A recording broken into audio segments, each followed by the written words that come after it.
IAS institute నిర్వహిస్తున్న all India scholarship exam pass అవ్వండి. 2 years ఫీజులో 50% మాత్రమే పే చేయండి.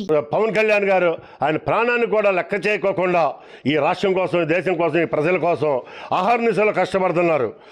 మేమందరం కూడా ఇటువంటి నాయకుడు ఈ దేశానికి కావాలి, ఈ దేశాన్ని రక్షించబడాలి, ఈ రాష్ట్ర ప్రజల్ని రక్షించబడాలని చెప్పి అహర్నిశలు ఎదురు చూస్తున్నాం. అటువంటిది నువ్వు దగ్గర ఉండి కూడా గుర్తించుకోలేక మదవెక్కి అహంతో నీ ఇష్టం వచ్చినట్టు నువ్వు మాట్లాడుతున్నావు. మిస్టర్ అల్లు అర్జున్ నీకు ఇదే చెప్తున్నావు, నీ సినిమా ఎదుర్కొంటాం. ఈ రాష్ట్రం మొత్తం కూడా రేపు 5వ తారీఖున నీది రిలీజ్ అవబోతుంది.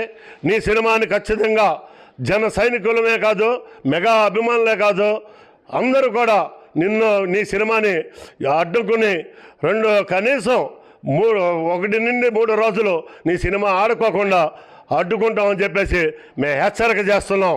అల్లు అర్జున్ నీ మదం తగ్గించుకో, ఇప్పటికైనా సరే క్షమాపణ చెప్పుకో. ఈ రోజు నుండి రేపు సినిమా రిలీజ్కి ముందు నువ్వు పవన్ కళ్యాణ్ గారి దగ్గర కుంటూ చిరంజీవి గారి కాళ్ళు కడిగి ఆ నీళ్లుని నువ్వు నెత్తిన పోసుకుంటే, నాగబాబు గారికి కూడా నువ్వు వెళ్ళి క్షమాపణలు చెప్పుకుంటే మేము అప్పటికి ఆలోచన చేస్తాం. లేకపోతే అది కన్నా జరగకపోతే, చిరంజీవి గారి కాళ్ళు కడిగి నెత్తిన నీళ్లు పోసుకోకపోతే, పవన్ కళ్యాణ్ గారికి, నాగబాబు గారికి క్షమాపణలు చెప్పుకోకపోతే ఖచ్చితంగా సినిమా రిలీజ్ టైంకి మేము అడ్డుకుంటాం.